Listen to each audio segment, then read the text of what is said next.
오늘 이렇게 선거를 치르는 날 여러분이 교회를 오랫동안 섬겨오신 분들 중에는 아마 좀 서운한 마음도 가지리라고 생각이 됩니다. 하나님, 내가 이렇게 오랫동안 교회를 섬겼는데 어떻게 내 이름은 한 번도 나오질 않습니까? 그렇게 생각할 수도 있을 것 같습니다. 우리 목회자들도 장로님들도 노회라는 게 있습니다. 지역적으로 교회가 이렇게 한 60여 개 정도 교회들이 모여서 목사님, 장로님들이 이제 총대로 총회에 갈 대표자를 뽑는 선거를 할 때가 있어요. 그럼 매년 선거를 하는데 선거하다 보면 주로 큰 교회 목사님들이나 장로님들이 대표자로 이렇게 가게 됩니다. 그러면 작은 교회에서 목회하는 분들은 하나님, 우리는 목회도 작은 데서 고생하고 힘든 것을 노예에 와서도 사람들이 우리를 알아주지 않습니다.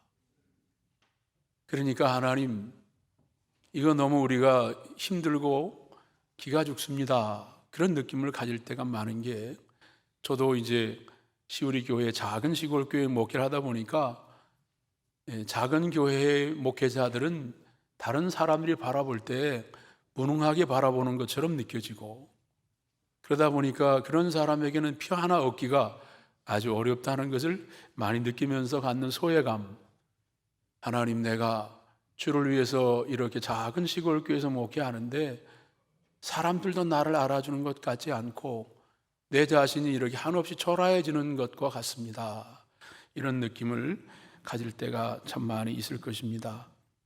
오늘 저는 선거를 치르는 사람들 중에 이름이 나오는 사람도 있는가 하면, 오랫동안 교회를 다녔어도 내 이름을 모르는 사람도 많고 나를 이름 써주지 않는 사람도 많은 일들을 보면서 생각할 때마다 우리가 서로를 잘 몰라서 그럴 수도 있다 생각이 듭니다. 여러분, 국회의원을 선거하고 지방자치단체장이나 이런 의회 의원들을 선거할 때도 보면 우리가 거의 잘 모릅니다. 누가 누군지, 그 사람이 어떤 사람인지도 잘 모르고, 국회의원을 선거할 때 그냥 내 어느 정도 기준에 맞춰서 그냥 사람을 쓰는 경우가 많이 있을 것입니다. 우리가 서로 살아가면서 교회를 함께 섬겨오면서도 보면 우리는 서로를 모르며 살아왔구나. 서로를 모르고 가족들 간에도 서로를 잘 모르고 살아올 때가 많고, 또 이 일이 교회를 섬기는 이 목회자 일이나 장로님의 일이라는 게 어떤 일인지도 우리는 잘 모른 채 사람들 앞에 서서 나를 알아주면 좋겠다 이런 막연한 생각으로 이 길을 들어선다면 그 사람에게는 많은 시험거리가 될 수밖에 없을 것입니다. 예수님이 이제 갈릴리에서 말씀을 전하실 때 많은 사람이 모여들었습니다. 아마 추측하기는 한 2만 명 정도 될 것 같아요. 말씀을 잘 전하시고 저녁이 되니까 이 사람들이 집으로 돌아가야 되는데, 돌아가는 그들이 그냥 허기진 배로 돌아가는 것을 예수님이 안타깝게 여기셔서 오병이의 기적으로 5천 명을 먹이시고 12광주가 남는 기적을 행하셨어요. 너무 놀라운 감격을 이들이 경험하고는 집에 갈 생각하지 않고, 예수님이 우리에게 이런 능력을 행하셨는데 그냥 돌아가는 게 내 배만 부른 게 아니라, 저 예수님이 너무 귀해 보이니까 집에 돌아갈 생각을 안 하니까 예수님이 제자들한테 너희들 먼저 배를 타고 가버나움으로 가거라. 내가 이 사람들을 다 돌려보낼 거야. 그리고선 돌려보내시는데도 잘 안 가니까 예수님이 나는 산에 올라가서 이제 기도해야 되니까 돌아가거라 해가지고 돌아갔습니다. 그러면 그 사람들은 이제 밤이 겨우 지나고 나서 또 아침에 일찍 일어나서 예수님을 찾아왔는데 예수님이 없어요. 그러니까 예수님을 찾아서 보니까 가버나움에 가셨다는 걸 알고 가버나움까지 배를 타고 쫓아갔습니다. 우리에게 먹을 것을 제공하는 저분이 우리의 왕이 되고 내가 저분을 따라가고 그러면 다 좋겠다는 생각을 가지고 아마 제자들에게 물었을 거예요. 나는 당신들이 부럽습니다. 어떻게 예수님을 쫓아가서 제자가 되고 사도가 됐습니까? 당신들은 행운합니다. 어떻게 그런 기회를 좀 나한테 설명해 주세요. 그러면 아마 제자들도 자랑스럽게 얘기했을 거예요. 그러게요, 주님이 우리에게 찾아오셔서 너 나를 따라오겠니? 예. 그래서 다 두고 예수님을 따라 나섰는데 보니까 예수님이 이렇게 막 능력도 행하고 그러다 보니까 생각할 때 속으로는 이제 내가 예수님을 쫓아다니다 보면 아마 내가 높은 자리에 앉을 거야. 이 많은 사람이 왕이 되길 원하고 있으니까 병든 자도 38년 된 병자도 고치고 물고기 2마리에 보리떡 5개 5천 명을 먹이는 이 기적을 행하는 예수님을 지도자로 세운다면 모든 사람이 좋아할 때 그때 우리도 잘 될 거야. 이렇게 아마 기대에 부풀어서 그 사람들한테 자랑스럽게 내가 예수님을 쫓아다녔다가 사도가 된 이야기를 했을 거예요. 그런데 시간이 지나니까 영광스럽고 자랑스러운 줄 알았던 자신들의 가는 길이 나중에는 어디까지 가게 됐는가 하면 순교하는 자리로 끝이 났습니다. 처음에 그들은 생각할 때 저 자리는 모두가 부러워하는, 정말 부러워하는 자리인 줄 알았어요. 근데 그 자리는 그의 죽음을 요구하는 자리였어요.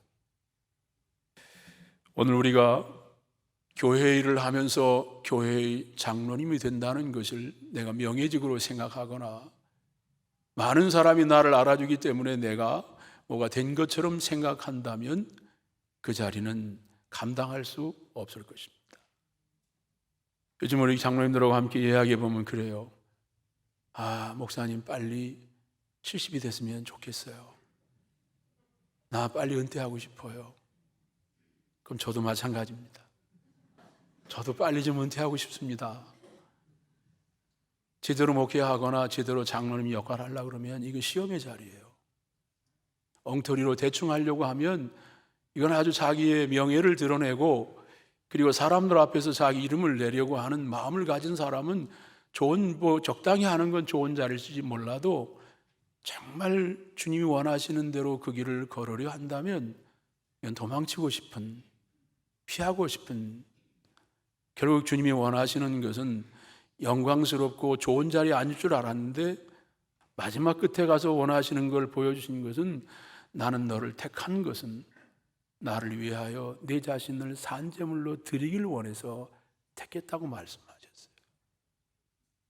여러분, 그런 마음을 가지지 아니하고 오늘 우리가 나는 왜 내 이름 하나 나오지 않을까 이렇게 생각하면서 아쉬워하거나 내 자신을 쓸쓸하게 받아들인다는 것은 온전한 일이 결코 아닐 것입니다. 여러분, 이번 선거를 하면서도 그런 마음으로 하나님, 나는 좀 부족하지만 내가 5사람의 이름을 써서 제출합니다. 이 사람들이 우리 교회를 위해서 내가 미안하지만 여러분, 당신들이 우리 교회를 위해서 좀 종이 돼가지고 여러 사람들을 좀 잘 섬기는 사람이 되어주세요. 부탁합니다. 미안합니다. 이런 마음을 가지고 이 길을 걸어가는 자리는 영광스러운 길이 사실은 아니고 많은 무거운 짐을 대신 지고 가야 하는 그런 역할이라는 것을 생각하고 받는 사람도 그런 마음으로 받아야 되고 우리 모두가 생각할 때마다 그런 마음가짐을 가지고 교회의 사역을 생각하지 않으면요, 이게 그때도 이건 시험거리고 안 된 사람도 그 일로 인해서 왜 사람들은 나를 알아주지 않느냐고 생각한다면 이거는 하나님 보시기에 자격이 없는 사람일 것입니다. 제가 좋아하는 말씀 가운데 하나가 고린도전서 1장 26절부터 29절까지 말씀입니다. 형제들아, 너희를 부르심을 보라. 육체를 따라 지혜로운 자가 많지 아니하며 능한 자가 많지 아니하며 문벌 좋은 자가 많지 아니하도다. 그러나 하나님께 세상에 미련한 것들을 택하사 지혜 있는 자들을 부끄럽게 하려 하시고 세상에 약한 것들을 택하사 강한 것들을 부끄럽게 하려 하시며 하나님께서 세상에 천한 것들과 멸시받는 것들과 없는 것들을 택하사 있는 것들을 피하려 하시나니 이는 아무 육체도 하나님 앞에서 자랑하지 못하게 하려 하심이라. 하나님의 부르심을 보라 하셨습니다. 하나님이 오늘 부름을 받은 사람들, 그 사람들이 훌륭해서 능력이 있어서 지혜로워서 부르지 않았다고 했습니다. 미련한 사람, 천하고 멸시받는 사람, 약한 사람, 내놓을 곳이 없는 사람, 자랑할 것이 없는 사람을 하나님은 택하셨다고 했기 때문에 오늘 우리는 자랑할 게 없습니다. 과분한 마음으로 은혜로 내가 이 자리에 섰다는 항상 그런, 이렇게 자격 없는 나를 왜 부르셨을까? 이 마음을 항상 잊지 아니하고 우리가 그 길을 걸어가려고 조심하지 않으면 연약한 사람이기 때문에 넘어질 가능성이 아주 많습니다. 미련한 자를 택하셨는데 아는 채 해서도 안 될 것이고, 그리고 약한 자를 택하셨는데 내가 강한 사람처럼 보이려고 해서도 안 될 것입니다. 천하고 멸시받는 자를 택했는데 내가 존귀한 사람처럼 그렇게 내 자신을 드러내려고 해서도 안 될 것입니다. 아무것도 없는 자를 택하셨는데 내가 많이 뭔가를 가진 사람처럼 과시하려고 해서도 안 될 것입니다. 오늘 세움을 받든 세움을 받지 못하든 다 하나님 앞에서 부족한 사람이라는 것, 의인은 없나니 하나도 없다고 하신 것처럼 오늘 의인이 아니고 허물이 많은 자를 택하셨기 때문에 항상 조심하지 않으면 다른 사람 앞에 선다는 건 두렵고 떨리는 마음이고, 그런 면에서 시험 들기 좋은 그런 자리에 서 있다는 건 나 하나도 쩔쩔매면서 다른 일을 맡아서 욕심을 부리는 것이 되어버린다면 이것은 자기 삶에 대하여 끊임없는 시험을 들 수밖에 없는 결과가 되고 말 것입니다. 오늘 예수님이 하신 말씀은 이런 말씀을 하셨어요. 43절과 44절에 보시면 이틀이 지남에 예수께서 거기를 떠나 갈리로 가시며 신이 증언하시기를 선지자가 고향에서는 높임을 받지 못한다 하시고 했습니다. 선지자, 하나님의 특별한 부르심을 받은 사람들이 하나님이 택하셨으니까 높임을 받을 거라고 생각하면 착각이라는 것입니다. 예수님 말씀하셨어요. 결코 높임을 받지 못한다. 이제 고향에서만 아니라 알고 보면 모든 곳에서 모든 민족으로부터 이렇게 높임을 받지 못하게, 예레미야도 자기 고향만 아니라 자기 민족으로부터 배척을 받았어요. 바울도 그 훌륭한 바울도 알고 보면 유대인들로부터 배척을 받아가지고 유대 지역에서 복음을 전하지 못하고 이방인 선교사의 길을 떠나가는 바울의 모습을 보면 고향에서만이 아니라 민족으로부터 이렇게 인정을 받지 못했습니다. 여러분, 오늘 우리들이 사람들에게 인정을 받으려고 왜 내 이름을 써주지 않느냐, 왜 나를 모르느냐, 이렇게 마음속으로 서운한 마음을 가질 수도 있을 것입니다. 오늘 정말 나를 안다면 나를 써줘서는 안 될 거고, 내가 무능하고 부족하고 연약하다는 걸 알면 내가 그 자리에 서려고 해서도 안 될 것이고, 만약 세워진다면 하나님의 은혜로 나에게 억지로 멍에를 메어서 이 길을 걷게 하시는 거지, 내가 자신감을 가지고 내가 자격이 있다고 말할 자신이 우리에게는 사실은 없을 것입니다. 결코 하나님이 택한 선지자지만 높임을 받을 생각하지 마라. 그 자리는 높임을 받는 자리가 아니다. 그렇게 말씀을 해주셨습니다. 그런데 오늘 45절에서 말씀하신 걸 보면 45절에 이렇게 말씀하셨습니다. 갈릴리에 이르심에 갈릴리인들이 그를, 예수님을 영접했다 그랬습니다. 이는 자기들도 명절에 예루살렘에 갔다가 예수께서 명절 중 예루살렘에 사신 일을 보았다 했습니다.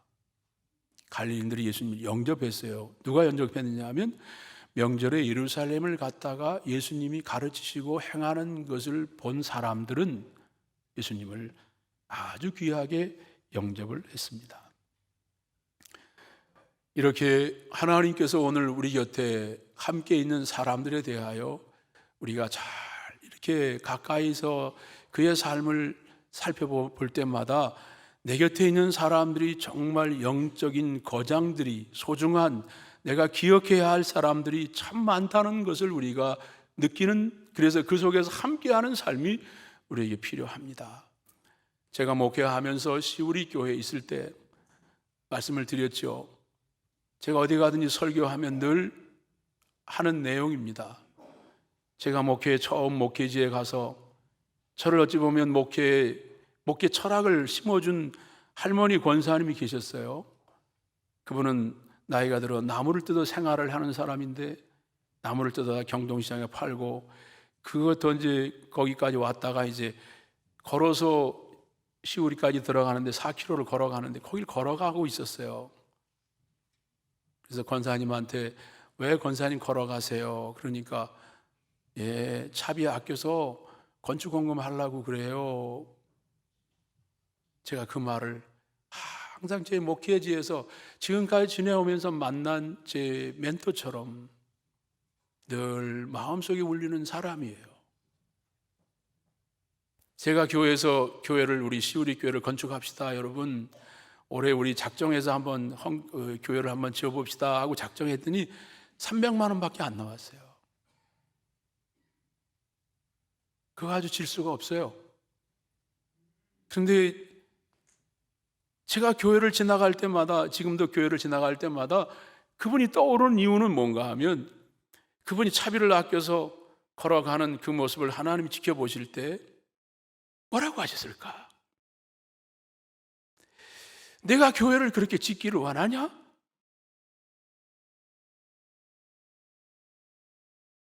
그렇게 걸어가는 차비를 아끼고 걸어가는 할머니 권사님을 보시고 그렇게 내가 교회를 사랑하는구나.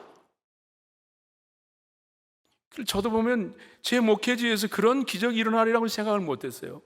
지나가는 사람이 500만 원을 가지고 갖다 줬다고 그랬잖아요. 500만 원을 줬어요.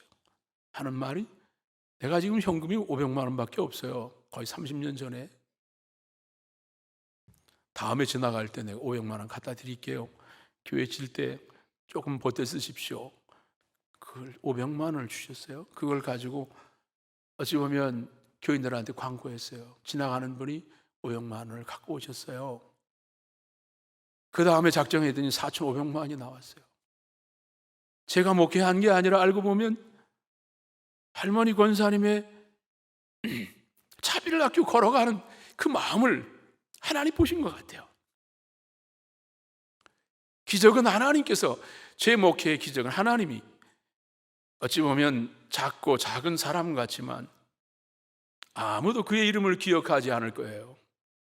그러나 목회하는 저로서는 그 사람이 제 마음속에 팍 들어오고 그것이 제 목회의 많은 밑거름이 되었던 것을 생각하게 됩니다. 오늘 우리 주변에 대단한 사람들이 많습니다. 우리가 함께 마음을 열고 이야기를 들으려 할 때마다 참 멋지게 살아온 사람들이 많은 이야기를 우리는 서로 들어야 합니다. 제가 오성교회 있을 때도 20억의 땅을 살 때에도 보면 70이 다 되신 권사님이 땅 600평을 팔아서 3천만 원을 갖고 오셔서 혼자 사는 병든 그런 권사님인데 기도하는데 하나님이 이걸 바치라고 그래서 갖고 왔다고 그랬어요. 그 이야기를 듣고 사람들이 내가 1억을 낸다고 그러고 내가 1억을 낸다고 그래서 20억의 땅을 사게 됐어요. 한 사람의 옥합을 깨트리는 그런 평범하고 아니면 더 어려운 사람인데 바로 그런 모습들을 보이시면서 오늘 우리 곁에 있는 목사는 겉으로 드러나서 그럴듯해 보이지만 드러나지 않게 하나님을 사랑하는 사람이 많이 어딘가에 있다는 걸 보면서요, 엘리야가 그랬습니다. 하나님, 내가 지금 이렇게 이세벨에 쫓겨서 나 지금 이렇게 죽고 싶어서 이 자리에 왔습니다. 이제는 다 예수님을 떠나 하나님을 떠나고 나만 남은 것 같습니다. 그러니까 하나님이 엘리야야, 너만 남지 않았다. 아직도 바알에게 절하지 않는 숨겨있는 나의 백성이 여기 7,000명이나 있단다. 눈에 띄는 건 엘리야밖에는 눈에 띄지 않았지만 눈에 보이지 않게 하나님을 사랑하는 사람들이 그렇게 이 도성에 많이 있다는 것을 말씀하셨어요. 오늘 내가 내 자신을 자랑하거나 내세우거나 이럴 수 없는 우리 곁에 큰 영적인 거장들이 많이 보이지 않게 있다는 걸 생각해 보면 오늘 내 이름이 드러나거나 알려지는 것보다도 드러나지 않게 주님이 나를 기억하시면 그것으로 나는 족합니다. 그 마음. 제가 노인 분들하고 이렇게 이야기를 해보면 한 얘기 또 하시고 한 얘기 또 하시고 그런 부분이 많잖아요. 아마 여러분들도 노인분들 이야기하시면 엄마나 아버지나 얘기하시면 한 얘기 또 하시는데 지난번에 한 얘기 또 하시는구나. 저희가 끝나려면 앞으로 2절, 3절까지 다 가야 되는데 기다리게 되는데 요새 제가 그런 증세가 나타나고 있습니다. 그래서 제가 깨달은 게 뭐냐면 우리 아들들이 둘 다 목회를 하니까요. 앉으면 잔소리 하는 거예요. 목회자는 이래야 된다. 그리고 이렇게 해야 된다. 새벽 일찍 일어나야 되고. 그리고 제가 이제 화천에 갔을 때도 얘기해 보면 아빠가 이거 할머니하고 뚝방이 제방 공사하면서 고생했던 거야. 그럼 얘기하면 아빠 한 번 넘으면 100번이 넘어요. 그러면서 그런 얘기를 할 때 왜 제가 그런 얘기를 많이 했을까? 저는 늘 새롭게 이야기하는 이유가 가장 힘들었던 것, 가장 많이 상처가 되었던 것, 내가 고민하고 힘들었던 거는 여전히 내가 말할 때 나도 모르게 그게 가장 뛰어나게 자꾸 나오는 거예요. 나도 모르게. 아버지를 알려면, 남편을 알려면 그 이야기를 더 깊이 들어가면서 공감하고 그러면서 그의 성격과 살아온 이야기를 들으면서 소통이 되는데 듣지 않으면 공감할 수 없어요. 제가 그래서 노인들과 이야기하면서 이제 제가 느꼈던 게 그런 거였습니다. 그때 이야기를 듣고 계속 똑같은 얘기를 반복할 때마다 이분이 이런 아픔이 있구나. 이게 이 인생에 가장 힘들었던 것이고 가장 큰 상처였고 고민거리였구나. 손을 잡아주고 그래요. 그때가 힘들었군요. 서로를 공감하고 힘들었던 아픔을 통하여 그의 삶을 함께 공유하는 이것이 오늘 우리의 삶을 풍성하게 하고 사람과의 관계를 풀어가는 소중한 일일 것입니다. 우리 곁에 대단한 사람들이 너무 많아요. 서로 알아가야 되는데. 제 고향이 화천입니다. 제가 15살 때부터 화천에 산소를 하러 갔어요. 우리 아버지 어머니는 그때 공장에 다니시는데 하루 빠지면 3일치를 제하기 때문에 중학생인 저를 이제 화천에 가서 벌초하라고 그래서 갔어요. 공동묘지라 산 높은 꼭대기 있어가지고 벌초를 하러 왔는지 왔다가 그냥 저 외삼촌 벌초하는 것처럼 대충 하고 무서워가지고 막 뛰어내려왔어요. 거의 그렇게 한 50년을 산소를 갔다가 이제는 더 이상 이제 올라가기 불편해서 이번에 이장을 했어요. 할아버지 산소를 다 이제 정리하면서 유골을 이렇게 종이에 싸가지고 제가 안고 내려오면서 제가 우리 할아버지한테 고백했어요. 할아버지, 제가 할아버지를 산소에 와서 벌초할 때는 그냥 할아버지는 생각도 안 하고 벌초만 해놓고 저는 무조건 떠내려왔고 일 끝났구나 이러고 나는 그냥 왔지 할아버지를 생각 한 번도 잘 안 했어요. 그런데 이제 할아버지 세상 떠나시고 이제 거의 50년이 넘어서 제가 할아버지의 사랑을 느꼈어요. 할아버지 사랑해요. 제가 유골을 안고 내려오면서 그랬어요. 그 이유가 뭔가 하면 제가 손주를 낳고 나니까 저녁이 되면 그 손주의 사진을 보면서 잠이 들어요. 그러면 어떻게 이렇게 귀여운 손주가 태어났을까? 바람만 봐도 너무 좋아요. 그때 제 모습 속에서 할아버지의 모습이 떠오르는 거예요. 할아버지가 장손이라 제가 장손이라 할아버지 저를 많이 사랑했다는 이야기를 많이 들었는데 실감이 안 났어요. 근데 이번에 유골을 수습해가지고 내려오면서 할아버지 저도 손주를 봤습니다. 이제 할아버지의 사랑을 제가 느낍니다. 할아버지가 가까이서 느껴지는 느낌이 있어요.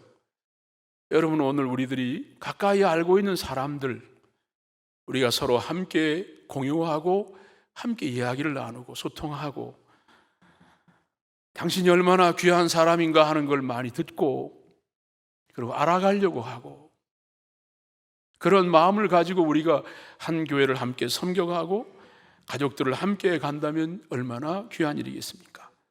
이제 말씀을 마무리하면서 중국 최대 전자상거래 업체인 알리바바 창업자 마인의 이야기를 소개하며 마치려고 합니다. 여러분 사진을 보세요. 저 사람은 자기 스스로 말하기를 외계인 같다고 그랬고 원숭이라고 놀림을 많이 받았답니다. 그런데 저는 자산이 50조 원이고 아시아의 1위라고 할 만큼, 근데 키가 160cm밖에 안 되고 외모는 부족하다고 본인 스스로가 그렇게 이야기했습니다. 저렇게 대단한 사람이 되었지만 그의 살아오는 과정은 아주 어려웠어요. 보니까 저 사람은 초등학교, 중학교, 고등학교를 모두가 그때 다 시험 봐서 갔는 모양이에요.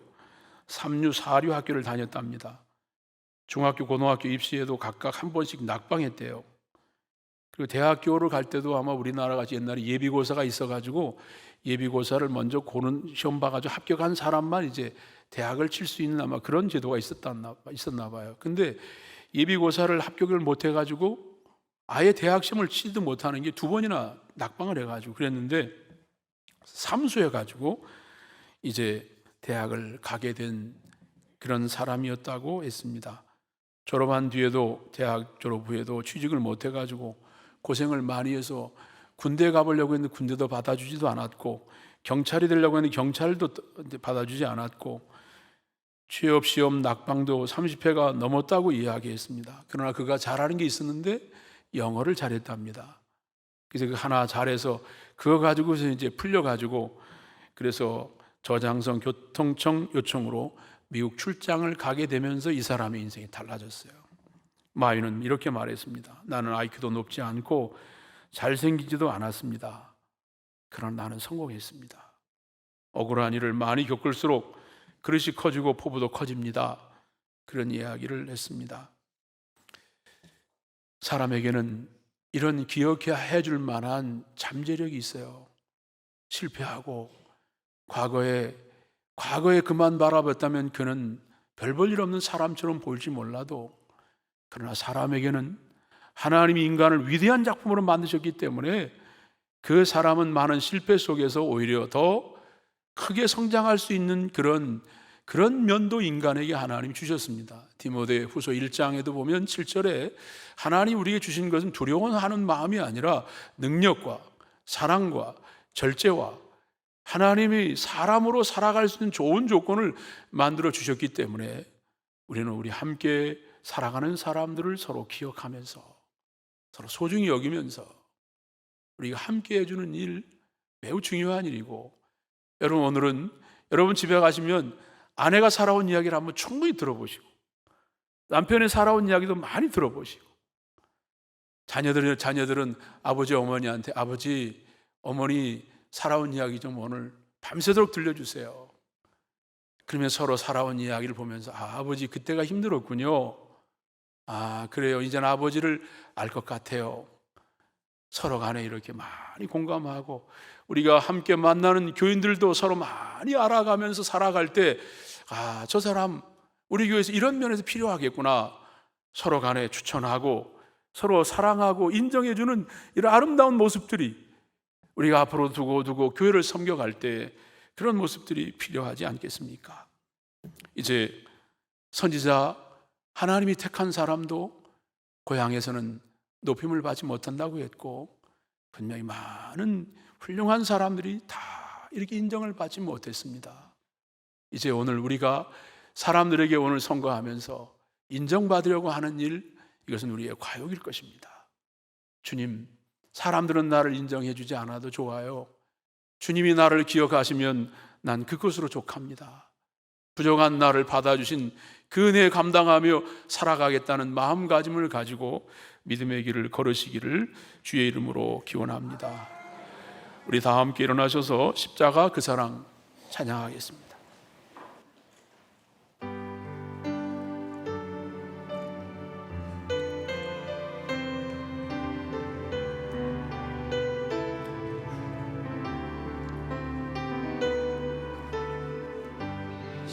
십자가 그 사랑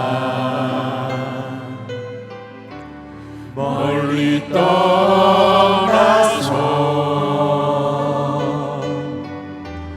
무너진 나의 삶 속에 잊혀진 그네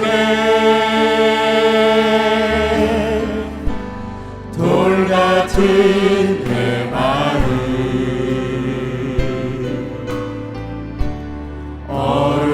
어루만지사 다시 일으켜 세우신 주를 사랑합니다. 주 나를 보호하시고 날 붙드시니 나를 고배롭고 존귀한 주님의 자녀라.